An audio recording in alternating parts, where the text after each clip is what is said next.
3 programas, Cali, Bogotá, Medellín. Ha sido una experiencia, yo diría que muy productiva para todos. Estamos aprendiendo de todos y estamos afianzando amistades. El día de hoy, nuestro fellow de segundo año, el doctor de Putumayo, Iván Darío Benavides, nos va a presentar su sesión. Entiendo que va a ser sobre mix. Muy bien, Iván Darío, que ya está próximo a despedirse de nosotros y dice que se va a ir al Putumayo a abrir toda el área del Putumayo, a inundarlos con la ciencia, de manera que, Iván Darío, adelante. Muchas gracias, doctor Pío, por la presentación. Sí, bienvenidos a todos, muy buenos días. Bienvenidos pues a la sesión de infectología pediátrica. El día de hoy traigo para iniciar 2 casos clínicos, un resumen de 2 casos clínicos y posteriormente vamos a seguir con la revisión del tema. El primer caso clínico es el siguiente. Es un paciente de sexo masculino, 5 años. Su motivo de consulta fue fiebre, enfermedad actual. Es un paciente con fiebre, diarrea y vómito, diarrea 2 deposiciones al día, hace 4 días, no disentéricas. Esto inició el 15 de agosto recientemente. Hace 2 días, dolor abdominal que catalogan como apendicitis en clínica de periferia, por lo cual inician manejo hídrico, y piperacilina tazobactam. Niega contacto con pacientes con COVID-19 y es un paciente previamente sano. La ecografía de abdomen pues, indica escasa cantidad de líquido libre interasas y a nivel pélvico y derrame pleural bilateral, vesícula con edema y adenopatías mesentéricas de aspecto inflamatorio. La cirugía pediátrica lo valora, es un abdomen dudoso y solicita TAC de abdomen, donde no muestra pues, muchos cambios, solamente un apéndice secal no visualizada, no alteración de grasa pericecal, líquido libre perivesicular, y el abdomen, como les decía, no es claro para patología quirúrgica. Hemograma de periferia, pues tiene leucocitosis, neutrofilia, una PCR 381 muy elevada, una BCG en 60, un número D en 3.865 también elevado, albúmina en 2.5, función renal y hepática normal y serología para dengue y leptospira negativa. El paciente presenta deterioro clínico, requiere FIO2 elevada, adicionan al manejo vancomicina y trasladan como urgencia vital a un centro de 4º nivel. Al ingreso a ese centro hospitalario ingresan mal estado general, luz escéptico, taquicárdico, taquipneico, somnoliento, polimneico, tiraje subcostal, quejido, hipoventilación bivasal, corazón rítmico, taquicárdico, abdomen levemente distendido, irrepresible, no signos de irritación peritoneal y edema en dorso de piel y llenado capilar en 2 segundos.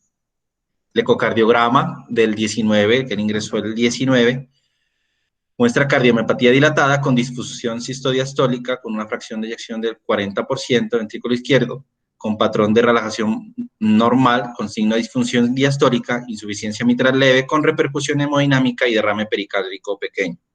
La TAC de abdomen pues está normal y paciente presenta deterioro en la tarde del 19 de agosto con hipotensión, dificultad respiratoria, requiere cánula nasal de alto flujo y además milrinone y norepinefrina. Esta es la RX del 19 de agosto por la cual ingresó, donde se observa una cardiomegalia y también unos infiltrados bilaterales difusos tipo intersticial en ese momento.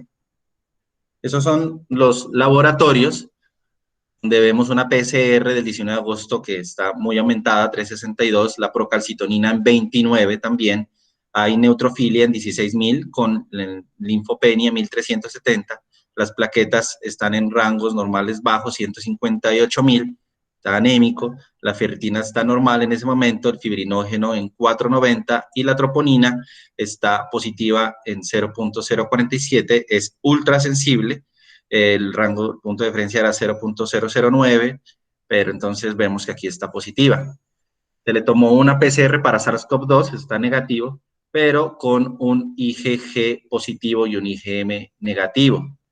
Debido a esto, se lo enfocó como SIMSTAC, recibió inmunoglobulina el 19 de agosto, además por un paciente que se trataba en choque, también recibió pulsos de metilprednisolona 30 miligramos kilo día por 3 días, además de ASA a dosis antiinflamatorias 30 miligramos kilo y enoxaparina. El 21 de agosto, 2 días posteriores, vemos que los infiltrados han aumentado. Al parecer, el radiólogo lo lee como si tuviera signos de derrame pleural, sobre todo en base derecha, pero vemos que los parámetros inflamatorios han disminuido desde la aplicación de la inmunoglobulina y los pulsos, con disminución de la PCR, ya con la última del 24 de agosto en 30, también los neutrófilos bajaron considerablemente, los linfocitos aumentaron, los últimos en 2560, las plaquetas también aumentaron, y demás los parámetros inflamatorios pues muestran una normalidad. No se le tomó pues control de troponina, pero el paciente clínicamente mejorado, continúa con milrinón en este momento, con la FIO2, ya está al 35%. Por esos hallazgos en la RX de tórax fue valorado por infectología pediátrica, quien pues, no podía descartar ahí una sobreinfección bacteriana, y está en manejo con clindamicina más tazocin, y tuvo un ecocardiograma hace 2 días con mejoría de la fracción de eyección al 45%. Entonces, así está este paciente en este momento.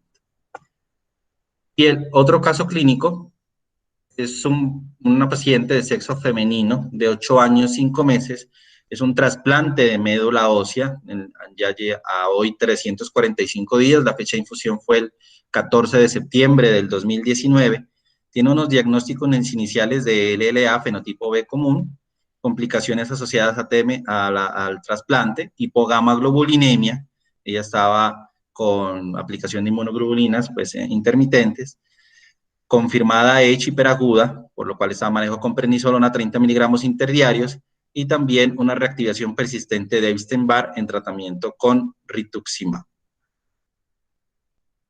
El 5 de julio, aproximadamente mes y medio, el paciente ingresa con fiebre y tos leve húmeda, sin dificultad respiratoria, no síntomas gastrointestinales, con un SARS-CoV-2 RT-PCR positivo, sin soporte de oxígeno.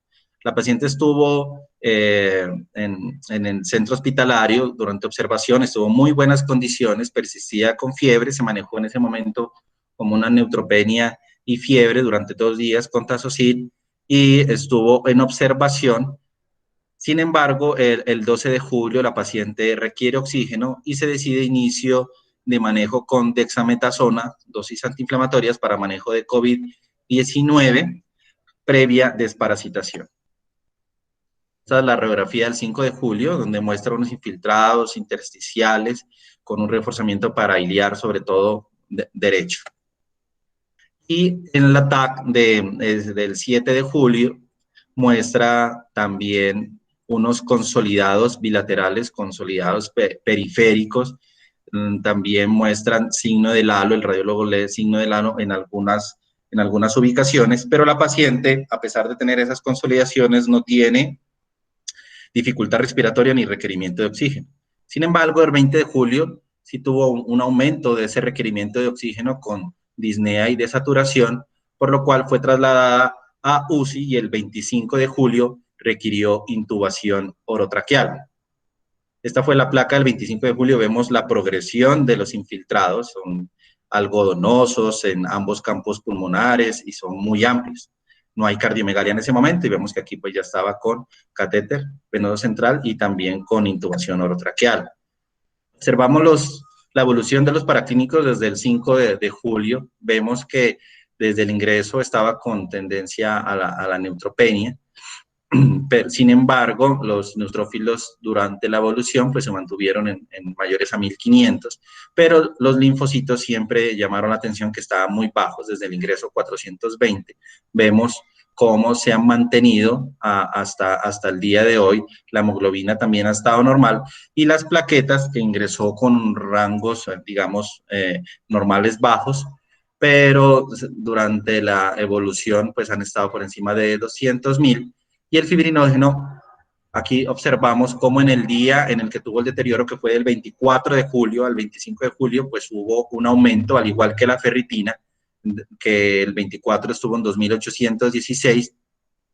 La PCR nunca ella la ha tenido muy aumentada, pero sí ese día el deterioro la tuvo en 67.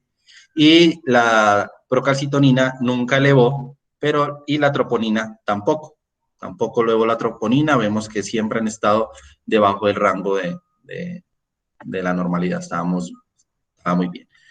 El manejo que recibió la paciente, pues como les dije, recibió dexametasona al inicio. Sin embargo, por su deterioro se decidió el 24 de julio aplicación de tocilizumab, y también el 25 de julio a la no mejoría recibió plasma de paciente convaleciente, la primera dosis, y al ver que no progresaba porque estaba muy deteriorada, se recibió una segunda dosis de plasma convaleciente el 28 de julio, además con su manejo con enoxaparina. Ella venía recibiendo reposición de inmunoglobulina por IgGs bajas constantes, y además pues recibió manejo de amplio espectro por sospecha de infección. También, como observaron la placa, recibió meropenem ninesolid durante aproximadamente 2 semanas, y además por hacer fiebres durante esa estadía en UCI recibió 8 días de caspofungina, pero hemocultivos totalmente negativos todos. Llama la atención en esta paciente que se le han tomado 4 RT-PCRs para SARS-CoV-2 y todas han sido positivas. Sin embargo, como podemos ver, la del 5 de julio tenemos un ciclo de amplificación de 39.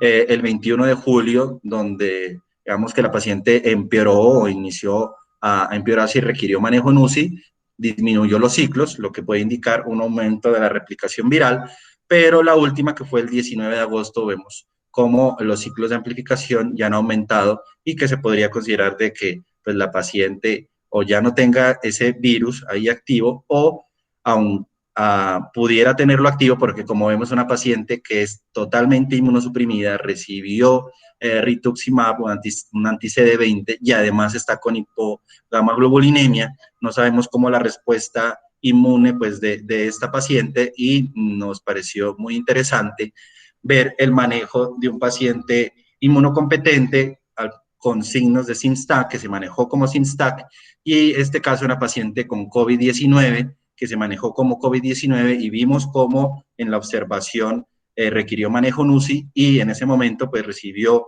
dosis de tocilizumab, que era pues el manejo que en ese momento pues la literatura también avalaba. Ya sabemos que en este momento la tocilizumab ya para COVID-19 no, pero tuvimos la posibilidad de colocar plasma convaleciente, y la paciente pues en estos momentos está, digamos, en buenas condiciones, estable todavía con oxígeno, pero cible en condiciones pues de observación.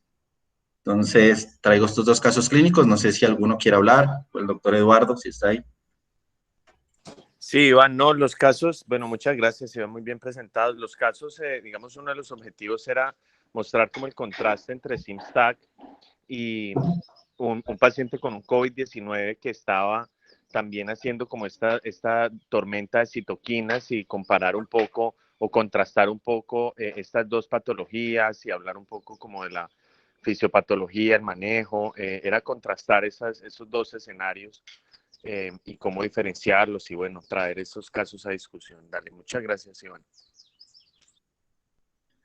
Bueno, el día de hoy entonces voy a hablarles sobre el síndrome inflamatorio multisistémico asociado temporalmente a COVID-19, SIMSTAC por sus siglas en español, y hacer un contraste con COVID-19. Para contextualizar, ya sabemos que el pico pues, de la pandemia lo estamos viendo en las Américas. Aquí este cuadro en el color amarillo indica los casos por días que se están presentando en el continente americano hasta el 29 de junio. Vemos cómo es uno de los continentes que más reporta casos al día, al igual que África.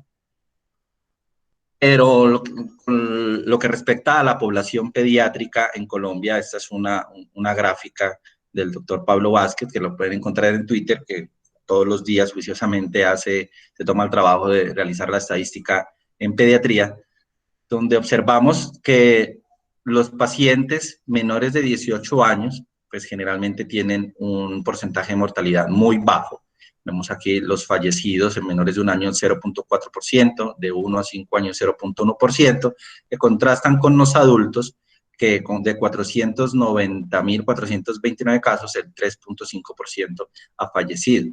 Entonces, vemos como aquí en esta barra pues, amarillita vemos los pacientes que han estado, pues, digamos, estables, que se encuentran en su casa, y los rojos vemos los pacientes que han requerido hospitalización, y en la edad pediátrica los pacientes que más han requerido hospitalización por COVID-19 han sido los menores de un año. Pero la mayoría se encuentran en casa, que es el color azul, o pues ya se encuentran recuperados, que es el color verde.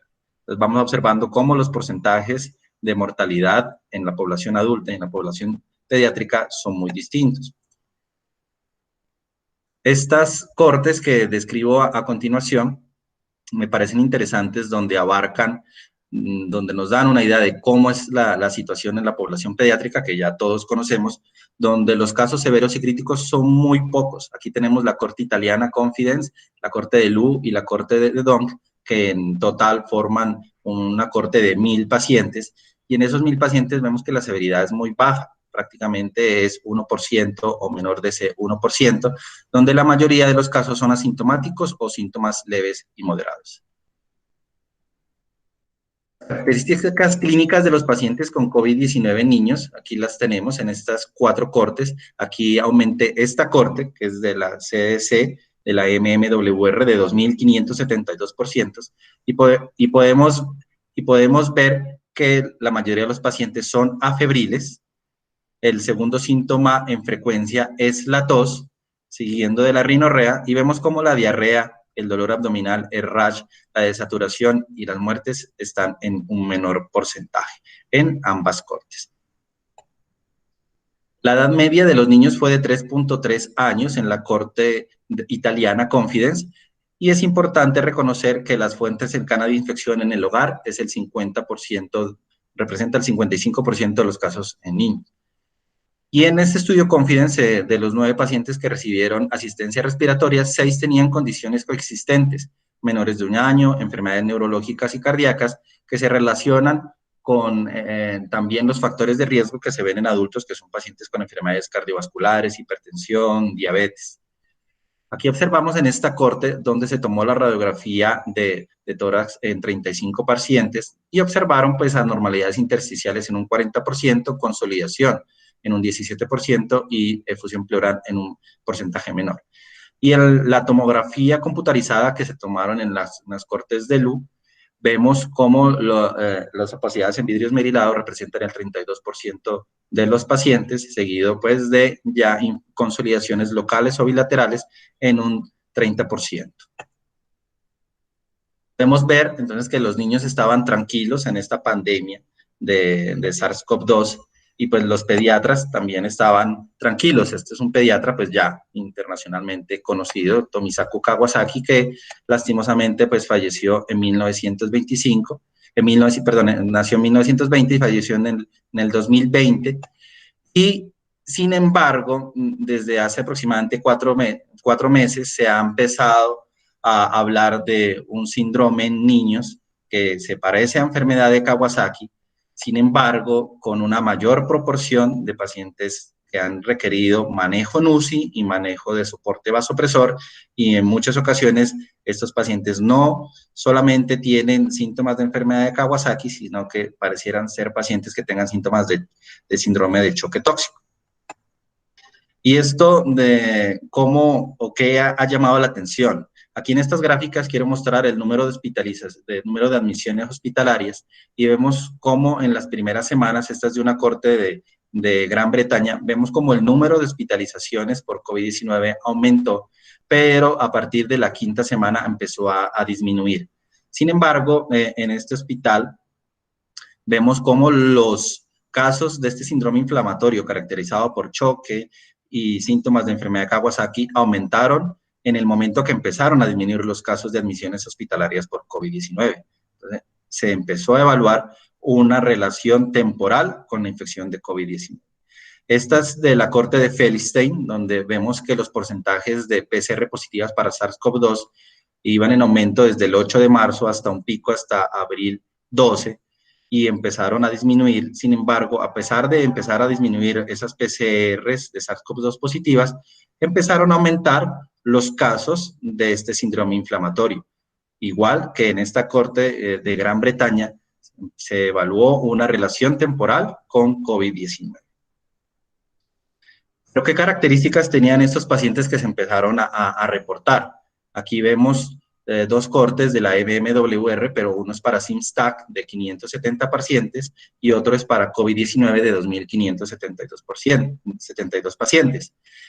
Vemos que la fiebre estaba en el 100% de los pacientes con SIMSTAC y en un porcentaje menor en los pacientes de COVID-19. En los pacientes con SIMSTAC no había síntomas agudos como rinorrea o eran más escasos como la tos, que la tos es más frecuente en pacientes con COVID-19.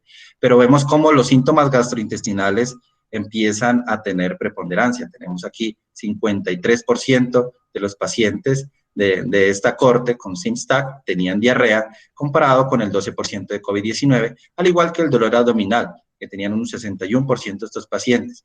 Además, observamos que los síntomas en piel se observaban en pacientes con SIMSTAC, y los requerimientos de oxígeno por desaturación menor al 92% eran mayores en pacientes con SIMSTAC. Y las muertes el porcentaje de muertes, que ya, como he explicado anteriormente, era muy pequeño, era de menor a 1%, en esta corte del MMWR era de 1.1%, sin embargo, en SIMSTAC se empezó a aumentar a 1.8%, que como vemos no es mucho con, digamos, la tasa de mortalidad, pero como vamos a ver, las morbilidades son muy elevadas. ¿Por qué? Porque en estos niños que vimos que tenían fiebre y tenían síntomas gastrointestinales, además, se empezó a evaluar que tenían compromiso cardiovascular como uno de sus patrones principales, porque el 80% tenían cualquier cualquier tipo de compromiso cardiovascular. Por ejemplo, tenían elevación de troponina en un 50% y elevación del péptido natriurético cerebral mayor a 400 picogramos mililitro en un 73%. O sea que veíamos en estos pacientes ya datos paraclínicos de daño miocárdico que no se ve, por ejemplo, en COVID-19 o en enfermedad de Kawasaki. También observábamos disfunción de ventrículo izquierdo con disminución de las fracciones de eyección en la mayoría de los pacientes. Además, encontrábamos aneurismas coronarios en un 8%, esto es en la corte de Feldstein, en 8%, que digamos que es un porcentaje menor que los pacientes de Kawasaki. Entonces, observamos que las disfunciones del ventrículo izquierdo y las lesiones de miocardio caracterizadas por elevación de troponina y elevación del péptido natriurético cerebral, se empezó a ver que era mayor en pacientes de enfermedad de Kawasaki y el porcentaje de aneurismas coronarios era mucho menor. Pero vemos cómo el soporte vasopresor era muy alto en estos pacientes. Hasta el 50% de estos pacientes con SIMSTAC tenían soporte vasopresor y 4% requirieron ECMO. Además de ese compromiso cardiovascular, también tuvieron un compromiso no cardiovascular, como alteraciones gastrointestinales, que ya les indiqué que podían tener dolor abdominal, diarrea, se han reportado algunos porcentajes de hepatitis, pancreatitis y también de cálculos en la vesícula biliar. Y observamos también que ya empezaban a tener alteraciones hematológicas como trombosis o embolismo. Las manifestaciones mucocutáneas similares a Kawasaki eran también en un porcentaje elevado, en un 80%, y vemos con las manifestaciones respiratorias, a pesar de no ser en el momento un cuadro respiratorio, sí también es importante que estos pacientes podían tener infiltrados, podían tener derrames pleurales. Entonces, les llamaba mucho la atención porque parecían que no eran infección aguda, sino algo que se puede ver a las 4 a las 6 semanas después de un periodo de COVID-19, pero vemos que las manifestaciones respiratorias estaban en un porcentaje importante, aproximadamente un 30%. Y también quiero hacer énfasis que las alteraciones neurológicas son muy importantes en estos pacientes que se han reportado con confusión, somnolencia en muchos casos. Aquí tenemos en esta gráfica también de la corte de Feldstein, donde caracteriza las principales paraclínicos que se observaron en estos pacientes. y vemos cómo observaron paraclínicos que eran muy sugestivos de síndrome de activación macrofágica. Por ejemplo, trombocitopenias, linfopenias, hemoglobinas bajas y ferritina elevada, que la ferritina elevada no se observa mucho en la enfermedad de Kawasaki. Entonces, empezaron a observar que estos pacientes tenían algo de síndrome de activación macrofágica y además tenían algo de trastornos de coagulación con elevación del dímero D, con elevación de fibrinógeno, y también tenían estos pacientes signos de daño miocárdico, como ya he dicho, como elevación de las troponinas, elevación del péptido natriurético cerebral. O sea que hasta el momento tenemos pacientes que tenían penias, trombocitopenia, linfopenia, tenían ferritinas elevadas, tenían anemia, que se podía caracterizar como un síndrome de activación macrofágica, pero además de eso tenía trastornos de coagulación y trastornos de falla cardíaca, de ventrículo izquierdo. A esto, entonces, debido a esto, la OMS, el Royal College y la CDC, las tres organizaciones han creado definiciones de casos preliminares para síndrome inflamatorio multisistémico. La edad es muy similar en todos, en el de la OMS es de 0 a 19 años, en el de Royal College no tiene una edad especificada, y el de la CDC pues tiene la edad de menor a 21 años.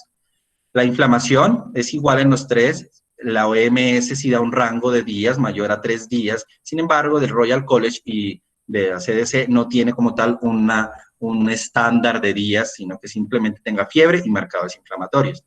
Y de las características principales, la OMS y la CDC tienen como tal criterios que generalmente son de compromiso multisistémico, mucocutáneo, choco, hipotensión, disfunción miocárdica, evidencia de coagulopatía, problemas gastrointestinales. Sin embargo, el Royal College me parece interesante, y algunas cortes han ingresado a pacientes con SIMSTAC, con estos criterios, y han ingresado pacientes solo con fiebre y marcadores inflamatorios y algún órgano comprometido, que es distinto a los demás, que es muy multisistémico. Vemos aquí como SIMSTAT de Royal College dice disfunción orgánica simple, o sea, no puede ser multisistémica, puede ser solo un órgano o sistema afectado, en comparación con la de la OMS o CDC, que es más compromiso multisistémico. Esto es importante porque, como lo vamos a ver en una corte de Gran Bretaña, clasifican los pacientes y vemos unos datos interesantes que ya voy a explicar.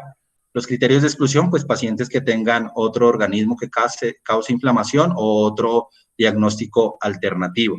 Y los estadios, pues, de SARS-CoV-2 podemos encontrar que tienen RT-PCR positivo o test de antígeno serología o algún contacto con pacientes con COVID-19. ¿Y cuál es la fisiopatología de SARS-CoV-2?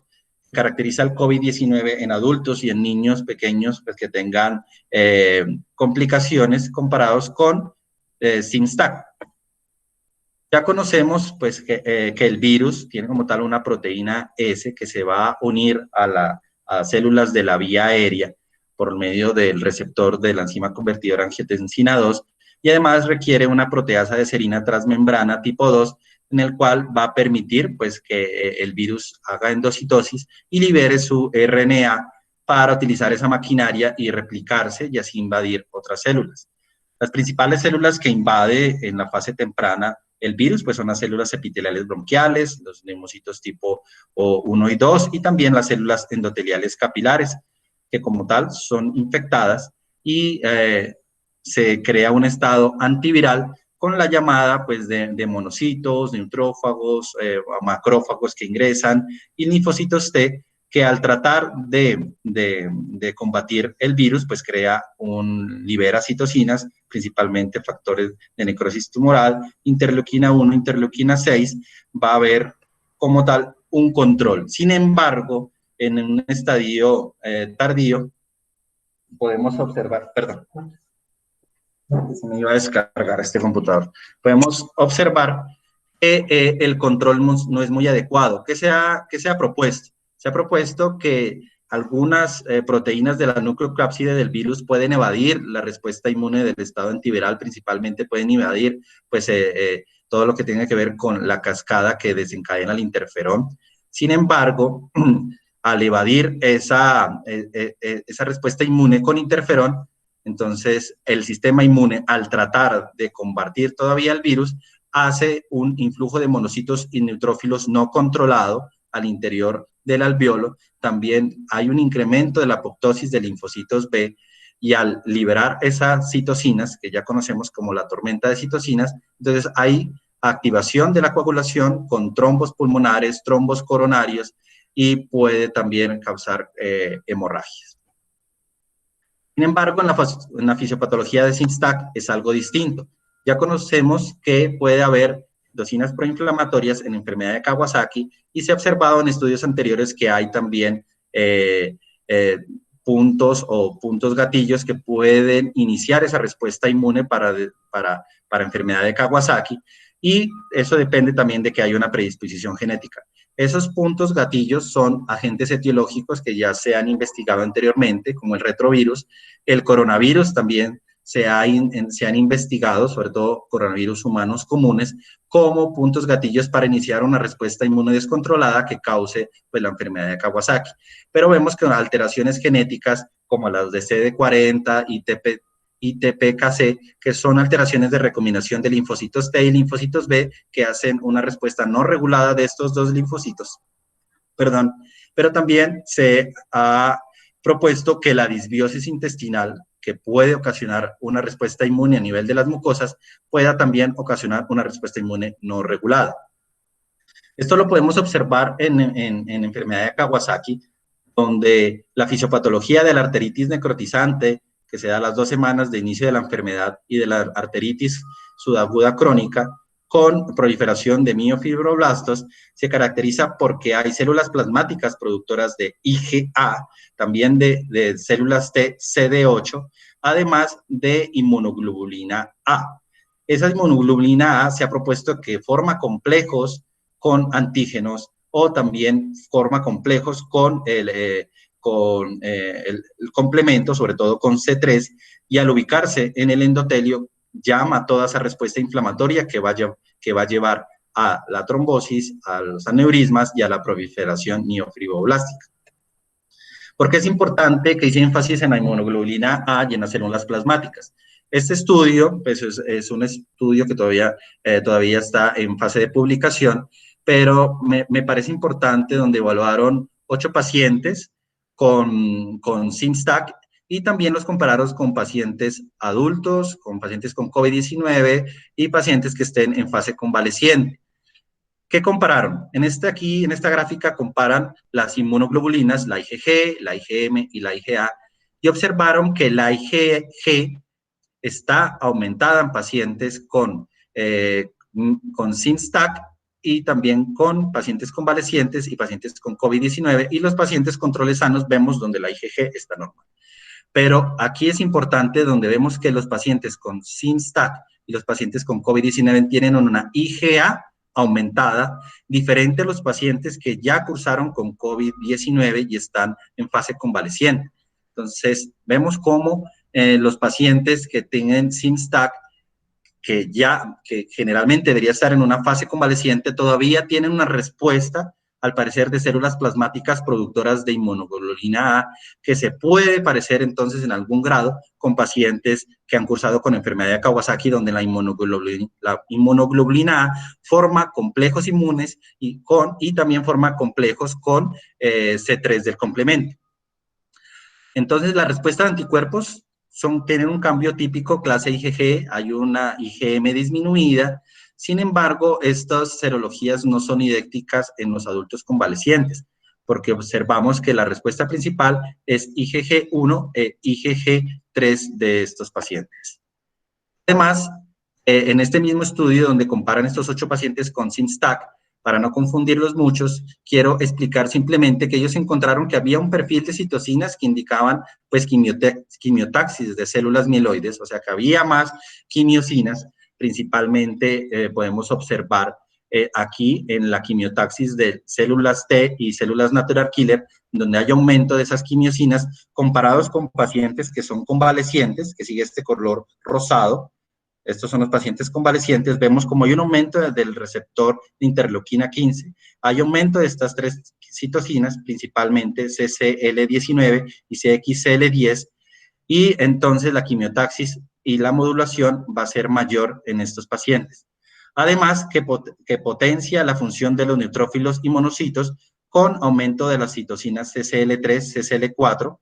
Vemos aquí como los pacientes que tenían CIP-STAC, estos son del color amarillo, hay un aumento de estas quimiosinas en comparación con los pacientes que son convalecientes, con comparación con los pacientes que son sanos. O sea que estos pacientes tienen aumento de quimiosinas que controlan la quimiotaxis de linfocitos T. Natural Killer tienen aumentadas las quimiosinas que aumenta la función de neutrófilos, de monocitos, y además observamos cómo en la inmunidad de las mucosas también hay citocinas aumentadas, sobre todo interleuquina 17A, que como sabemos pues potencia la función de células T colaboradoras, y se observó en estos pacientes con CIMSTAC que tenían un aumento de estas citocinas a nivel de la mucosa intestinal. También estos análisis soportan que las células T monocitos en sangre periférica están en menor cantidad, y ellos proponen que estos pacientes, aquí son los pacientes con CIP-STAC que están de color amarillo, con los pacientes que cursaron, que son sanos, observaron que las células dendríticas, las células natural killer y las células T, vemos aquí, están en menor proporción en la periferia y soportan la salida de monocitos no clásicos, así como las células T y natural killer de la periferia a los sitios del tejido. Esto me pareció que es como lo más importante que ellos hicieron, que observaron en estos 8 pacientes y midieron los autoanticuerpos de un mapa que tenían de proteínas de 25.000 péptidos que tienen el cuerpo humano, pero observaron que habían 25 autoanticuerpos en estos pacientes de IgG y 7 autoanticuerpos de IgA. O sea que estos pacientes tenían IgG e IgA, pero algunos anticuerpos eran autoanticuerpos.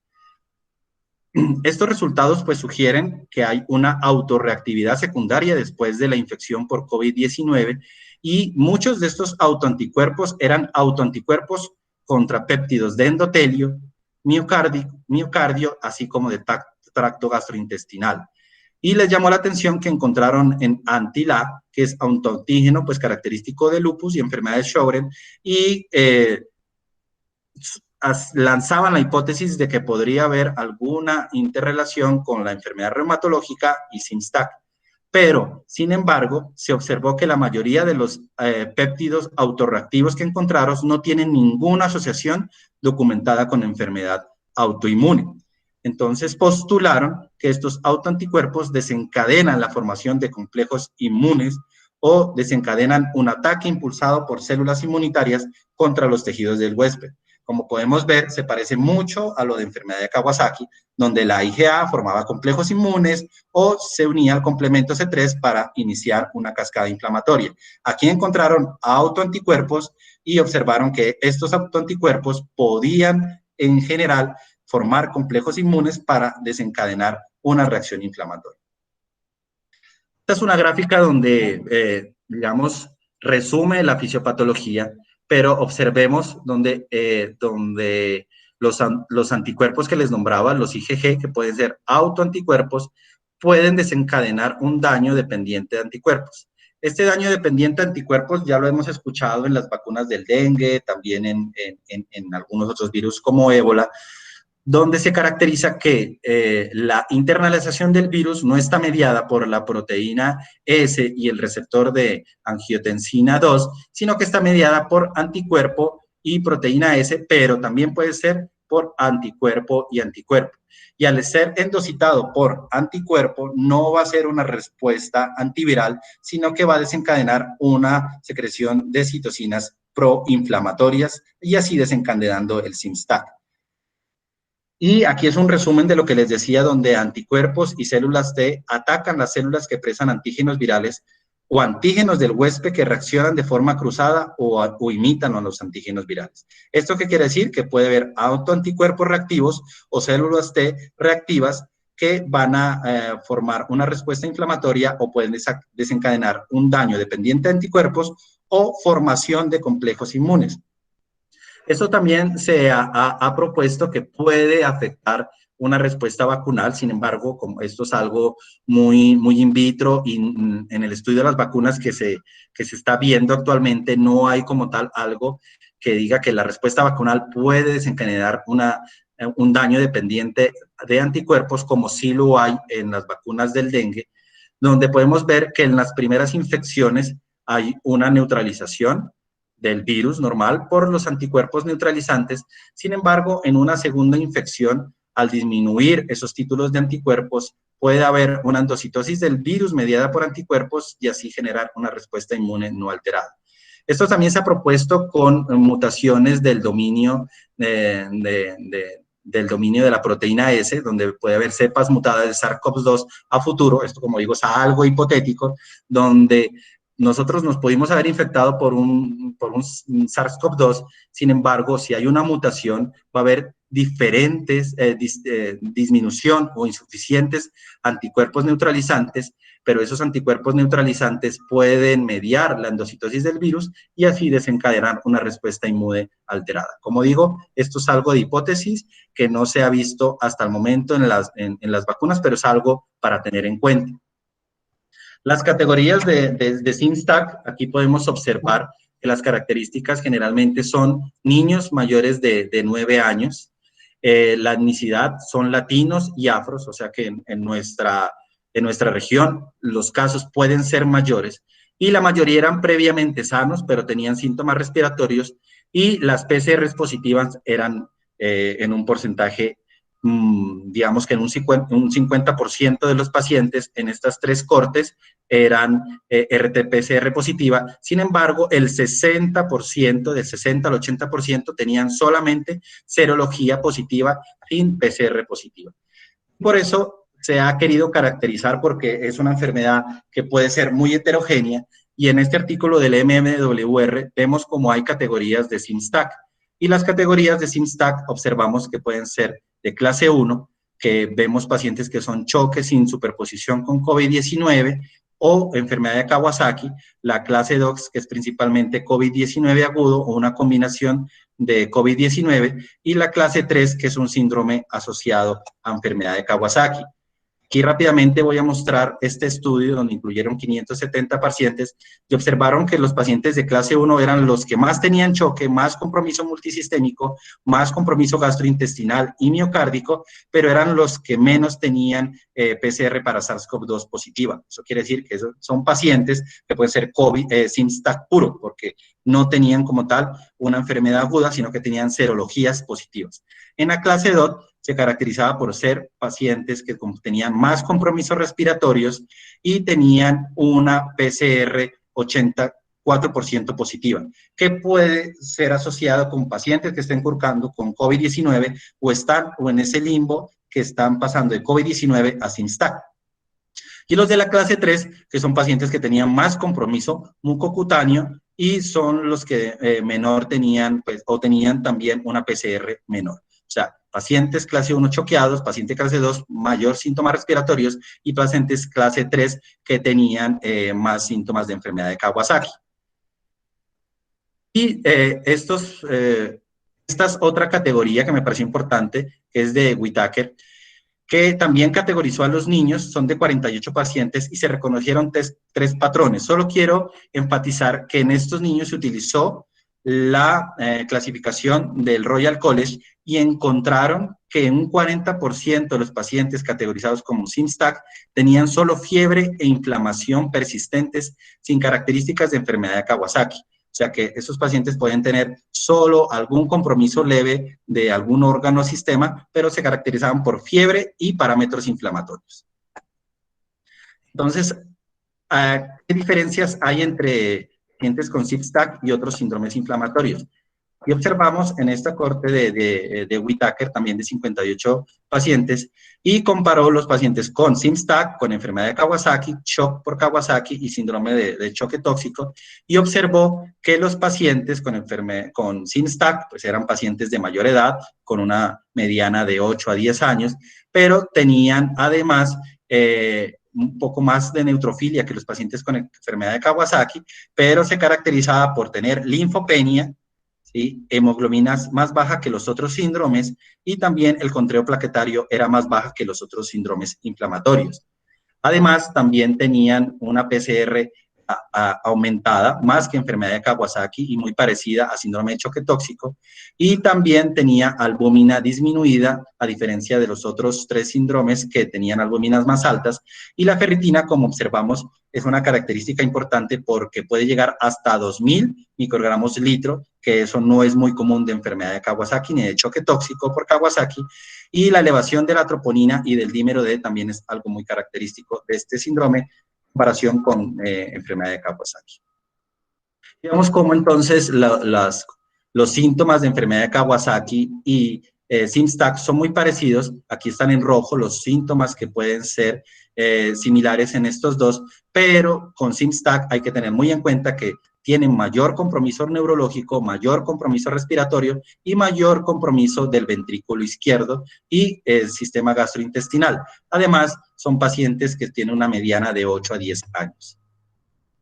Y aquí rápidamente quería mostrarles, trataron de identificar qué podría padecerse SIMSTAC con síndrome de activación macrofágica y encontraron que muy parecido tenían CD4 disminuidos, CD8 disminuidos y natural killer disminuidos como en activación macrofágica, pero en la activación macrofágica encontraron de que había mayor número de ferritina y mayor respuesta de interleuquina 18. Los tratamientos en estas 3 cortes principales, que son la de Feldstein, la del MMWR y Whittaker, pues principalmente ha sido inmunoglobulina, seguida por esteroide en un 50% de los pacientes, y también en un 50, un 40% se ha utilizado medicamentos antiplaquetarios, anticoagulación, biológicos en un número muy reducido de casos, por ejemplo, los inmunomoduladores en Whittaker, describió que se utilizaron 2 agentes en el 62%, pero en los pacientes con choque, y en 3 agentes si los pacientes tenían choque y no respondían a la inmunoglobulina y a los esteroides. Los vasoactivos se utilizaron también en un 50% y el soporte respiratorio se utilizó en un 51% de algunos pacientes de la serie del MMWR, y la ventilación mecánica también fue de un 20 a un 43% que se podían utilizar. Después de utilizar la inmunoglobulina, esto es un estudio muy bonito también, donde evaluaron a 16 pacientes después de iniciar la dosis de inmunoglobulina y esteroides, y observaron que disminuía la PCR, la velocidad de la BCG, la procalcitonina y también todas las interleuquinas. Las consideraciones de seguimiento, pues son las consideraciones de seguimiento como tal. Podemos observar que no hay como tal tratamiento específico para SIMSTAC, porque muchas de las recomendaciones son de enfermedad de Kawasaki. Se utiliza inmunoglobulina porque se ha visto que en miocarditis sirve y el SIMSTAC tiene signos de miocarditis. Los esteroides también funcionan en enfermedad de Kawasaki, por lo cual se han utilizado. No hay dosis de esteroide como tal. En la revisión que realicé, no informan si utilizar pulso en algunos pacientes, pero digamos, con las recomendaciones de algunos reumatólogos para síndrome de activación macrofágica en pacientes con choque, se ha utilizado dosis de pulsos de 30 a 50 miligramos kilo previa desparasitación, pero las consideraciones de seguimiento son muy similares a las de enfermedad de Kawasaki. Cuándo repetir la dosis de inmunoglobulina, cuándo disminuir el ácido acetil salicílico, cuándo seguir los esteroides y, por ejemplo, cuándo seguir el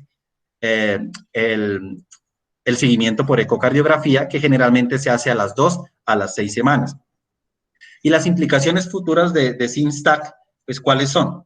Pues podría la compresión de SIMSTAC iluminar la elusiva patogénesis de enfermedad de Kawasaki COVID-19. ¿Qué tratamientos pueden prevenir la progresión del choque o al fallo multiorgánico? ¿Qué tratamiento evitará los aneurismas de las arterias coronarias? Los niños con inflamación que se resuelven espontáneamente corren el riesgo de aneurismas, y qué seguimiento cardíaco se necesita. O sea, hay pacientes como en la serie de Whittaker que tenían fiebre y cambios inflamatorios sin choque, sin enfermedad de Kawasaki, y se nos van a escapar seguramente, pero esos niños van a tener repercusiones cardíacas más adelante. y la mayoría de los pacientes hasta la fecha han sido tratados con como enfermedad de Kawasaki, y por lo tanto, pues se necesitan ensayos para establecer esa terapia adecuada, y tendrá implicaciones para el desarrollo de la vacuna segura contra SARS-CoV-2. Estas son unas implicaciones que tenemos que tener en cuenta. Pues ya para terminar, los datos a la fecha sugieren pues, que los pacientes debemos estar atentos a cualquier niño que llegue, pues que tenga una mediana de edad por encima de los 5 años, que tenga fiebre alta inexplicable y que tengan síntomas de choque, enfermedad de Kawasaki, en el cual pues nosotros podemos evaluar si tiene SIMSTAC o no. Esto es un flujograma que me gustó mucho de la SIN, por aras del tiempo, pues los va a invitar para que lo vean. Y en el grupo de infectología, esto no es algo determinado, puso como un manejo también en los servicios de urgencias, que generalmente resume todo el manejo que se debería hacer en pacientes con sospecha de enfermedad de Kawasaki, con Kawasakis atípicos, incompletos, completos, que pueden considerarse un SIMSTAC, pero también evalúa el manejo en pacientes severos o críticos, donde ya se evalúa los biológicos, que todavía no se ha podido establecer si sirven o no, pero por experiencia de Estados Unidos y Gran Bretaña lo utilizan. Y también considerar pues el uso de los pulsos y enoxaparina en pacientes en estado crítico. Era todo lo que tenía que traerles para hoy. Espero no haya sido muy confuso. Quise como enfatizar mucho en la fisiopatología, pero esto es lo que tenemos hoy en día con respecto a SIMSTAC. Excelente. Muchas gracias, Iván. Muchas gracias por tu presentación.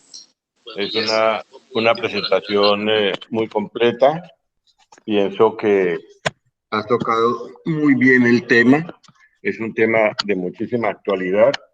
Yo los invito a todos el próximo viernes a las 6 de la tarde, donde tendremos nuestro webinar, que es una prolongación de aquel webinar que tuvimos hace 2 meses, que decía SLIPE contesta las preguntas de infectología pediátrica. Entonces, en ese momento nos quedamos cortos porque hubo muchísimas preguntas de toda América Latina y volvemos nuevamente a tomar esa senda para tratar de contestar ya con otra visión, con esta visión, por ejemplo, que ya se ha sustentado más. Y en este momento, según lo que dice Iván, pues estamos completamente conscientes de que si un paciente nos llega con fiebre, con signos de inflamación sistémica, aunque no tenga falla orgánica, pensamos que tiene un COVID. Si el paciente nos llega con choque y llega con miocarditis, es otro grupo y debemos descartar un COVID. Y el tercer grupo es aquel paciente que llega con datos clínicos muy sugestivos de Kawasaki y con shock por Kawasaki, pues también tenemos que pensar en un COVID. De manera que la invitación es para el próximo viernes. Una de las personas que más ha trabajado en esto, Orlando Ulloa de Costa Rica, nos va a acompañar. Viene también una persona de Brasil, Marco Zafadi, Juan Pablo Torres de Chile, Eduardo López de Colombia. Vamos a tratar de solucionar los problemas, así que están invitados. Muchas gracias, Iván. Si hay comentarios. Sería